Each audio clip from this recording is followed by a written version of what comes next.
RCB का match हो और सोशल मीडिया पे मीम्स की बाढ़ ना आए, ऐसा पॉसिबल नहीं है। आरसीबी जीते या आरसीबी हारे, दोनों ही कंडीशंस में आपको बिल्कुल मीम भरे के भरे मिल जाएंगे। और कल जो आरसीबी मैच हारी है उसके बाद तो मीम आना इसीलिए भी बनता है क्योंकि सीएसके के खिलाफ मैच जीतकर आरसीबी के फैंस ने जो एकदम जश्न का माहौल बना दिया था ना, मतलब बेंगलुरु में दो पल के लिए अगर कोई व्यक्ति उस दिन पहुंचता, उस रात को पहुंचता, उस जश्न को देखता, तो उसको देखकर ऐसा ही लगता कि शायद ये लोग आईपीएल की ट्रॉफी जीत गए। बट वही कहते हैं ना, थला फॉर अ रीजन। अब आप सोचोगे कि भैया यहाँ पर थला कहां से आ गया। देखो, 6 मैच जीतकर आरसीबी प्लेऑफ में एंटर कर गई थी। 7वां मैच एलिमिनेटर था और वहीं पर खेल हो गया। अब देखो, वो तो कहने की बातें हैं, जो भी कहना है किसको कह लो, लेकिन एक बात तय है कि बेंगलुरु के फैंस ने, ऐसा लगता है कि प्लेऑफ में घुसने की खुशी इतनी मना ली कि ऊपर वाले को लगा कि चलो लगता है ये लोग इतने में ही काफी खुश है, इनका खेल यहीं खत्म कर देते हैं। राजस्थान रॉयल्स जो एक पिटी हुई टीम थी, समझ में नहीं आ रहा था कि ये टीम कैसे जीत की मोमेंटम को वापस गेन करेगी, मैच वाले दिन वही खेल कर गई। बेंगलुरु की टीम पूरी ऑफ कलर दिखी और राजस्थान की टीम पूरी कलर में दिखी, और यही कारण रहा कि मैच जैसा भी हुआ हो, रिजल्ट एक नंबर आया। अच्छा, दूसरी बात, मैच यार काफी इंटरेस्टिंग रहा। मतलब इस बार के आईपीएल में हम लोगों ने 250 रन भी चेज होते हुए देखे हैं, बट जो मजा ये 170 180 वाले मैचेस में आता है ना, वो मजा उन 250 वाले मैचेस में नहीं आता। ये बात तो एक है यार, इस बात को आप कुछ भी करके आप बोल दो, पर ये बात है। सोशल मीडिया पर मीम्स भी इस तरह तरह तरह के आ रहे हैं भाई, जाहिर सी बात है, मैच हुआ ही इतना इंटरेस्टिंग है। वैसे अगर हम लोग मैच में विराट कोहली की अगर थ्रो की बात ना करें तो वो गलत होगा। विराट कोहली ने जो थ्रो किया था, और आई थिंक ध्रुव जुरेल उसके ऊपर आउट हुए थे, कैमरन ग्रीन ने हिट किया था, बेहतरीन थ्रो था, बेहतरीन। बट ये बात हमको नहीं भूलनी चाहिए कि भाई आखिर में कोहली की टीम मैच हारी। तो जरा सोशल मीडिया की तरफ चलते हैं और देखने की कोशिश करते हैं कि भाई वहां पर आखिर क्या कुछ सूरत हाल चल रहा है। तो ये पहला ट्वीट आप देख रहे हैं, ये किसने किया है? आप राजा बाबू, पक्का चिक्का का पक्का राजा बाबू, हाँ आप समझ में आया। Rajasthan royal batsman hit the six, Virat Kohli from the boundary. बिल्कुल ऐसे ही गुस्से में बेचारा विराट पूरे टाइम मैच में खड़ा रहा और बोलता रहा कि यार ये तुम लोग क्या कर रहे हो। Virat Kohli is all over the ground bro, completes 10,000 steps पर innings.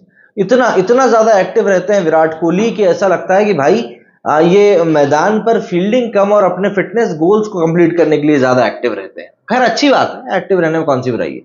Virat Kohli meeting Glenn Maxwell after the match, you come. मतलब ग्लेन मैक्सवेल ने क्या किया है, जरा अगर आप लोगों को वीडियो देखते देखते समझ में आ जाए ना, तो कमेंट करके जरूर बताना कि ग्लेन मैक्सवेल ने आखिर किया क्या। क्योंकि मैंने इस बंदे को एक टांग के ऊपर वर्ल्ड कप में अफगानिस्तान के खिलाफ 200 मारते हुए देखा था वनडे में।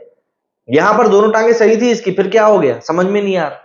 एक टाइम पर अश्विन से पंगे लिया करता था यार मैक्सवेल, आज की तारीख में देखो तो मैं अश्विन को देखकर तो घीघरी बल्ली हो जाता है, समझ में नहीं आया। खैर, विराट कोहली युजवेंद्र चहल से आउट होने के बाद, यूजी तुम हमका हम तुमका पाला हूं। It's boring when you know the ending. बिल्कुल, जय शाह को बिल्कुल मजा ही नहीं आ रहा था। इनको पता था, इनको शुरुआत से पता था कि भैया होने क्या वाला है इस मैच में। Riyan Parag is single-handedly saving the internet today. These Chokli sons should realize this that Chokli is just a choker. Actually ये इस संदर्भ में कहा जा रहा है कि अगर आरसीबी ये मैच जीत जाती तो उसके बाद सोशल मीडिया पर जो स्पैमिंग शुरू होती उसकी कोई रोक नहीं हो पाती। तो उसके कॉन्टेक्स्ट में ये पूरी बात यहाँ पर भाई साहब, बहन जी आमना आमना ने लिखी, आमना ने लिखी। Aamna cricket boys are there for RCB's funeral. ये गए थे सीएसके वाले मैच को देखने। ये देखो, ये पीछे राजस्थान के लोग बैठे हैं, ये आरसीबी के मैच लोग बैठे हैं, और ये सीएसके के लोग गए सिर्फ वहां पर मेक श्योर करने के लिए कि आरसीबी यहाँ पे हारे तो फिर हम मजे लें। मैक्सवेल बिल्कुल ऐसे ही अंडा टपकाया है भाई इनने। ये क्या है? ओहो, ये गोल्डन डक अकेडमी में शामिल हो गए हैं। इस अकेडमी में इनके साथ में सूर्य कुमार यादव हैं, शाहिद अफरीदी हैं, मिसबा उल हक हैं, काफी खिलाड़ी हैं, पर मुझको ये वाला ग्रुप भी ठीक लग रहा है। समझा कर भाई, इंडिया मेरी ससुराल है और ससुराल में दामाद कोई भी काम नहीं करता। ये बात भी खैर ठीक है एक्सवेल की।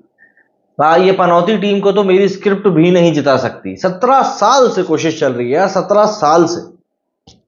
इस बार तो चलो फिर भी एक बार लग रहा था कि यार काफी टीम एनर्जेटिक दिखाई दे रही है, सारी चीजें एकदम सही साइड दिख रही हैं। फिर वही कचरा, वही Thala for a reason, won 6 matches in a row but lost the 7th one. वो चिल्लाते हैं तो चिल्लाने दो, पहले चिल्लाएंगे बाद में थक जाएंगे फिर भूल जाएंगे। ये आरसीबी के फैंस के लिए कही जा रही है बात, मैं आपको बता दूं, आप बिल्कुल मुगालते में ना रहिएगा। वो कहते हैं ना, कोशिश करने वालों की कभी हार नहीं होती। गलत कहते हैं। क्या हुआ? जीतने का मजा तब आता है जब लोग आपकी हार का इंतजार कर रहे हैं। और कुछ ऐसा ही मामला ऑस्ट्रेलिया का भी था वर्ल्ड कप फाइनल में, जब एकदम सर्टेन लग रहा था कि इंडिया ही मैच जीतने वाला है। बट उसके बाद क्या हुआ वो तो हम सब ने देखा ही था। RCB will win IPL. अरे प्रफुल्ल भैया माफ कर दो यार, तुम कहां से टपक गए? ये कह रहे हैं कि आरसीबी 2025 की, 2026 की, 2027 की ट्रॉफी कंसेक्यूटिवली जीतेगी। आज का दुख तो खत्म हो जाने देते भैया, आज का ही दुख खत्म नहीं हुआ है अभी तो। आरसीबी चोकिंग को ऐसे देखती है ट्रॉफी को छोड़कर। क्या बोलो यार, मतलब आज तो इस टीम ने बिल्कुल दिल ही दुखा दिया। समझ में नहीं आ रहा कि इन लोगों ने आज क्या, मतलब बोलूं मैं आपको यार।